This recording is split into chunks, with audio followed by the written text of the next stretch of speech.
नमस्कार साथियों, स्वागत है आपका अपने YouTube चैनल स्टडी विद एवी में। साथियों, आप सभी लोग कैसे हैं? आशा करता हूँ आप सभी लोग स्वस्थ होंगे, मस्त होंगे और आपका अध्ययन जारी होगा, जो भी आपका आगामी एग्ज़ाम होगा उसके लिए। साथियों, आज हम इस वीडियो में समान विज्ञान के 30 अति महत्वपूर्ण प्रश्नों का अभ्यास करेंगे, जो आपकी आगामी परीक्षा में आपको 100% सफलता दिलाएंगे और यहाँ से आपको 100% क्वेश्चंस देखने को मिलेंगे। तो साथियों, शुरू करते हैं आज का अभ्यास। आज का पहला प्रश्न, किस प्रक्रिया में पौधों की जड़ों द्वारा जल का अवशोषण ऑस्मोसिस के सिद्धांत पर आधारित है? आपको बताना है। ऑप्शन ए वाष्पोत्सर्जन, ऑप्शन बी विलयन दाब, ऑप्शन सी प्रकाश संश्लेषण और ऑप्शन डी जड़ दाब। तो किस प्रक्रिया में पौधों की जड़ों द्वारा जल का अवशोषण ऑस्मोसिस के सिद्धांत पर आधारित है? तो ऑस्मोसिस का सिद्धांत क्या कहता है साथियों? तो ये जड़ दाब, यानी जो जड़ पे प्रेशर पड़ता है उसकी वजह से उसे ऑस्मोसिस सिद्धांत कहते हैं। तो इसका सही जवाब होगा आपका ऑप्शन डी जड़ दाब। यानी किस प्रक्रिया में पौधों की जड़ों द्वारा जल अवशोषण ऑस्मोसिस के सिद्धांत पर आधारित है? जड़ दाब की प्रक्रिया के द्वारा। तो ये आपका ऑप्शन डी सही जवाब होगा। अगले प्रश्न पर आते हैं, प्रश्न नंबर 2।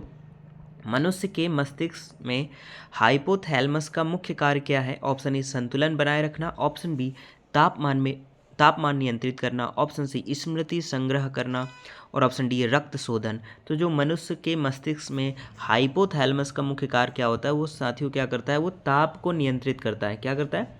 ताप को नियंत्रित करता है। तो ऑप्शन बी आपका क्या होगा? सही जवाब होगा। नेक्स्ट क्वेश्चन पर आते हैं, क्वेश्चन नंबर 3। ओजोन परत सूर्य की किस प्रकार की हानिकारक किरणों को अवशोषित करती है? Option A infrared, option C radio तरंगे, ऑप्शन सी अल्ट्रावायलेट बी और ऑप्शन डी गामा किरणें। तो ओजोन परत सूर्य की किस प्रकार के हानिकारक किरणों को अवशोषित करती है? तो इसका सही जवाब होगा आपका ऑप्शन सी अल्ट्रावायलेट बी किरणों को अवशोषित करती है ओजोन परत। अगले प्रश्न पर आते हैं, प्रश्न नंबर 4। रेशम किस जीव से प्राप्त किया जाता है? ऑप्शन ए रेशम कीट, ऑप्शन बी मधुमक्खी, ऑप्शन सी चींटी और ऑप्शन डी मकड़ी। तो जो रेशम किस जीव से प्राप्त किया जाता है? तो इसका सही जवाब होगा रेशम के कीट से ही रेशम जीव क्या करता है? रेशम प्रदान करता है। तो इसका सही जवाब होगा रेशम कीट। अगले प्रश्न पर आते हैं, प्रश्न नंबर 5। ध्वनि तरंगे किस प्रकार की तरंगे होती हैं? ऑप्शन ए अनुप्रस्थ तरंगे, ऑप्शन बी अनुदैर्घ्य तरंगे, ऑप्शन सी आयामी तरंगे और ऑप्शन डी विद्युत चुम्बकीय तरंगे। तो जो ध्वनि तरंगे होती है साथियों, किस प्रकार की तरंगे होती हैं?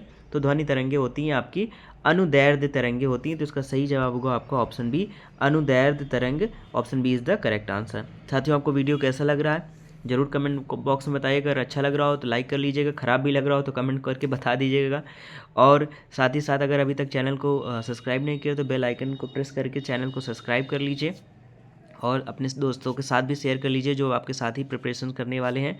मैं आपको यहाँ से 15 से 20 मिनट में 30 अच्छे प्रश्नों का अभ्यास कराता हूँ और जो आपके आगामी एग्ज़ाम्स के लिए हेल्पफुल होंगे। और मैं आशा करता हूँ आप 100% सफलता प्राप्त करेंगे अगर यहाँ पे डेली 15 से 20 मिनट अगर अभ्यास करते हैं। मैं डेली 2 वीडियो बना के डालता हूँ और आपको यहाँ से बेनिफिशियल ज़रूर मिलेगा, ये मेरी गारंटी है। आते हैं अगले प्रश्न पर, प्रश्न नंबर 6। किस प्रकार के दर्पण का उपयोग वाहनों में साइड मिरर के रूप में किया जाता है? ऑप्शन ए अवतल दर्पण, ऑप्शन बी उत्तल दर्पण और ऑप्शन सी समतल दर्पण, ऑप्शन डी सिल्वर दर्पण। तो किस प्रकार के दर्पण का उपयोग वाहनों में साइड मिरर के रूप में किया जाता है? ऑप्शन ए अवतल दर्पण, ऑप्शन बी उत्तल दर्पण, ऑप्शन सी समतल दर्पण, ऑप्शन डी सिल्वर। तो इसका सही जवाब होगा साथियों उत्तल दर्पण का प्रयोग किया जाता है। तो ऑप्शन बी आपका सही जवाब होगा। Next question, question number 7। रक्त में पाई जाने वाली कौन सी कोशिकाएं एलर्जी प्रतिक्रिया में सहायता करती हैं? Option A neutrophil, option B eosinophil, option C platelets और ऑप्शन डी मोनोसाइट। तो जो रक्त में पाई जाने वाली कौन सी कोशिका एलर्जी प्रतिक्रिया में सहायता करती हैं? तो इसका सही जवाब होगा साथियों इओसिनोफिल जो होती है वो क्या करती है? एलर्जी प्रतिक्रिया में सहायता करती है। तो ऑप्शन बी आपका क्या होगा? सही जवाब होगा option B eosinophil. Next question पर आते हैं, क्वेश्चन नंबर 8। किस गैस का उपयोग अग्निशमन यंत्रों में अधिकतर किया जाता है? Option A oxygen, option B helium और ऑप्शन सी कार्बन डाइऑक्साइड और ऑप्शन डी नाइट्रोजन। तो बहुत क्वेश्चन पूछा गया है साथियों का एग्जाम्स में, किस गैस का उपयोग अग्निशमन यंत्रों में अधिकतर किया जाता है? तो इसका सही जवाब होगा आपका ऑप्शन सी कार्बन डाइऑक्साइड का प्रयोग किया जाता है अग्निशमन यंत्रों में। Next question, question number 9। किस प्रकार की ऊर्जा का उपयोग सौर कोशिकाओं द्वारा विद्युत के रूप में किया जाता है? ऑप्शन ए रासायनिक ऊर्जा, ऑप्शन बी परमाणु ऊर्जा और ऑप्शन सी सौर विकिरण ऊर्जा और ऑप्शन डी भूतापीय ऊर्जा। तो किस प्रकार की ऊर्जा का उपयोग सौर कोशिकाओं द्वारा विद्युत के रूप में किया जाता है, तो इसका सही जवाब होगा सौर विकिरण ऊर्जा, ऑप्शन सी सही जवाब होगा। नेक्स्ट प्रश्न पर आते हैं साथियों, प्रश्न नंबर 10। मनुष्य के किस अंग में सबसे अधिक पाचन प्रक्रिया होती है, आपको बताना है। ऑप्शन ए ग्रसनी, ऑप्शन बी आमाशय, ऑप्शन सी छोटी आंत, ऑप्शन डी बड़ी आंत। तो जो मनुष्य के किस अंग में सबसे अधिक पाचन प्रक्रिया होती है, तो इसका सही जवाब होगा स्मॉल इंटेस्टाइन, यानी कि छोटी आंत में जो आपकी होती है सबसे अधिक पाचन प्रक्रिया होती है, तो ऑप्शन सी आपका सही जवाब होगा। नेक्स्ट प्रश्न पर आते हैं। मानव शरीर का कौन सा भाग स्वयं पुनर्जीवित नहीं हो सकता, रीजनरेट नहीं हो सकता, आपको बताना है। ऑप्शन ए यकृत, ऑप्शन बी त्वचा, ऑप्शन सी नाखून, ऑप्शन डी तंत्रिका कोशिकाएं। तो जो मनुष्य शरीर में है, यकृत तो पुनर्जीवित हो सकता है, त्वचा भी और नाखून भी, लेकिन जो तंत्रिका कोशिकाएं हैं वो डैमेज हो जाती हैं, तो वो दोबारा पुनर्जीवित नहीं हो सकती, तो ऑप्शन डी आपका यही सही जवाब होगा। प्रश्न नंबर 12। ऑक्सीजन का सबसे अधिक उत्पादन पृथ्वी पर कहाँ होता है। ऑप्शन ए वृक्ष, ऑप्शन बी समुद्री शैवाल और प्लवक, ऑप्शन सी झीलें और ऑप्शन डी नदियाँ। तो बहुत इंपॉर्टेंट क्वेश्चन है। तो ऑक्सीजन का सबसे अधिक उत्पादन पृथ्वी पर कहाँ होता है, साथियों बताइए। तो इसका सही जवाब होगा ऑप्शन बी समुद्री शैवाल व प्लवक, ये आपका सही जवाब होगा। यहाँ पर सबसे अधिक ऑक्सीजन उत्पन्न होती है। नेक्स्ट प्रश्न पर आते हैं, प्रश्न नंबर 13।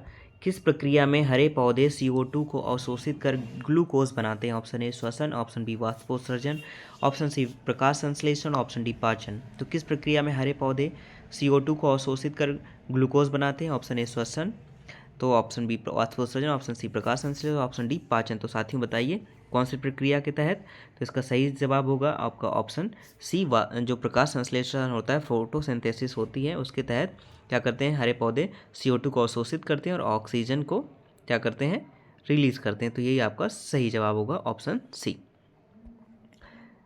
अगले प्रश्न पर आते हैं, प्रश्न नंबर 14। किस परिघटना के कारण वर्षा की बूंदें गोलाकार दिखाई देती हैं। Most important question. Option A सतही तनाव, ऑप्शन बी जड़त्व, ऑप्शन सी चुंबकत्व, ऑप्शन डी घर्षण। तो किस परिघटना के कारण वर्षा की बूंदें गोलाकार दिखाई देती हैं, तो सही जवाब होगा आपका ऑप्शन सरफेस टेंशन कहते हैं इंग्लिश में साथियों, और हिंदी में सतह तनाव यानी सतही तनाव। तो ये आपका सही जवाब होगा ऑप्शन ए सतही तनाव यानी सरफेस टेंशन की वजह से, पृष्ठ तनाव भी कहते हैं जिसको। ठीक है साथियों, ऑप्शन ए सही जवाब होगा। अगले प्रश्न पर आते हैं, प्रश्न नंबर 15। तारों का वास्तविक रंग किस पर निर्भर करता है। ऑप्शन ए द्रव्यमान, ऑप्शन बी चुंबकत्व, ऑप्शन सी तापमान और ऑप्शन डी दूरी। जो तारों का वास्तविक रंग है वो किस पर निर्भर करता है साथियों, तो वो निर्भर करता है तारों का जो तापमान, टेम्परेचर कैसा है, उसी की वजह से उनका जो रंग है वो हमें दिखता है। तो और अगर वो ज़्यादा उनका टेम्परेचर होता है तो ज़्यादा चमकदार दिखाई देते, कम टेम्परेचर होता है तो कम चमकदार दिखाई देते। तो इसका सही जवाब होगा आपका ऑप्शन सी तापमान। तारों का वास्तविक रंग किस पर निर्भर करता है, तापमान पे, तो ऑप्शन सी सही जवाब होगा तापमान। नेक्स्ट क्वेश्चन पर आते हैं, क्वेश्चन नंबर 16। साथियों आपको कैसा लग रहा है वीडियो, कमेंट बॉक्स में जरूर बताइएगा। अच्छा लग रहा हो लाइक कर लीजिएगा, चैनल को अभी तक सब्सक्राइब नहीं किया सब्सक्राइब कर लीजिएगा, बेल आइकन को प्रेस कर लीजिएगा। Question number 16। किस बल के कारण ग्रह सूर्य की परिक्रमा करते हैं। ऑप्शन ए केंद्रीय बल, ऑप्शन बी गुरुत्वाकर्षण बल, ऑप्शन सी विद्युत स्थैतिक बल और ऑप्शन डी घर्षण बल। तो किस बल के कारण ग्रह सूर्य की परिक्रमा करते हैं, तो इसका सही जवाब होगा गुरुत्वाकर्षण बल के कारण जो है ग्रह वो सूर्य की परिक्रमा करते हैं। तो ऑप्शन बी आपका सही जवाब होगा गुरुत्वाकर्षण बल। Next question 17। वह पदार्थ जिसके परमाणु इलेक्ट्रॉनों को स्वतंत्र रूप से छोड़ते हैं क्या कहलाता है, ये आपको बताना है। वह पदार्थ जिसके परमाणु इलेक्ट्रॉनों को स्वतंत्र रूप से छोड़ते हैं क्या कहलाता है। तो इसका आपको ऑप्शन दे रखे हैं अचालक, ऑप्शन बी चालक, ऑप्शन सी उपचालक और ऑप्शन डी धात्विक ठोस। तो इसका सही जवाब होगा आपका चालक। क्या कहते हैं उनको, चालक कहते हैं। तो वह पदार्थ जिसके परमाणु इलेक्ट्रॉनों को स्वतंत्र से छोड़ते हैं क्या कहलाता है, चालक कहलाता है, कंडक्टर कहलाता है। नेक्स्ट क्वेश्चन पर आते हैं, क्वेश्चन नंबर 18। DNA का डबल हेलिक्स मॉडल किसने प्रस्तावित किया था। इंपॉर्टेंट क्वेश्चन है। ऑप्शन ए डार्विन व लैमार्क, ऑप्शन बी वाटसन व क्रिक, ऑप्शन सी फ्रैंकलिन व हुक, ऑप्शन डी पास्चर व मेंडल। तो DNA का डबल हेलिक्स जो मॉडल प्रस्तावित किया था वो किसने किया था, वाटसन और क्रिक। तो आपका ऑप्शन बी क्या होगा, सही जवाब होगा वाटसन व क्रिक। नेक्स्ट क्वेश्चन पर आते हैं साथियों, क्वेश्चन नंबर 19। किस प्रक्रिया में तरल बिना उबलते ही गैस में बदल जाता है। ऑप्शन ए वाष्पीकरण, ऑप्शन बी ऊर्ध्वपातन, ऑप्शन सी संघनन और ऑप्शन डी गलन। तो किस प्रक्रिया में तरल, यहाँ पे द्रव की बात की जाए कि वो बिना उबले ही गैस में बदल जाता है, तो वो वाष्पीकरण के तहत होता है। तो आपका ऑप्शन क्या होगा, ए होगा। कंफ्यूज मत होइएगा साथियों, यहाँ ठोस की अगर बात की जाती तब वो ऊर्ध्वपातन होता, यहाँ तरल की बात की जा रही, द्रव की बात की जा रही है। तो द्रव क्या होता है, बिना उबले ही अगर गैस में कन्वर्ट हो जाता है तो वाष्पीकरण के तहत होता है, वेपराइजेशंस के तहत होता है। तो ऑप्शन ए आपका सही जवाब होगा, वाष्पीकरण। क्वेश्चन नंबर 20, कोशिका में ऊर्जा उत्पादन किस ऑर्गेनल में होता है? किस ऑर्गेनल में होता है आपको बताना है। Option A nucleus, option B mitochondria, option C chloroplast और ऑप्शन डी लाइजोसोम। तो कोशिका में ऊर्जा उत्पादन किस ऑर्गन में होता है ये आपको बताना है। तो इसका सही जवाब होगा साथियों, माइटोकॉन्ड्रिया को ही ऊर्जा का घर कहते हैं। तो ऑप्शन बी आपका सही जवाब होगा। कोशिका में ऊर्जा उत्पादन किस ऑर्गन में होता है, तो माइटोकॉन्ड्रिया, बी सही जवाब होगा। अगले प्रश्न पर आते हैं। क्वेश्चन नंबर 21, जब प्रकाश किरण एक माध्यम से दूसरे माध्यम में जाती है तो किस में परिवर्तन होता है? ऑप्शन ए तरंग दैर्ध्य और गति, ऑप्शन बी आवृत्ति, ऑप्शन सी रंग और ऑप्शन डी ऊष्मा।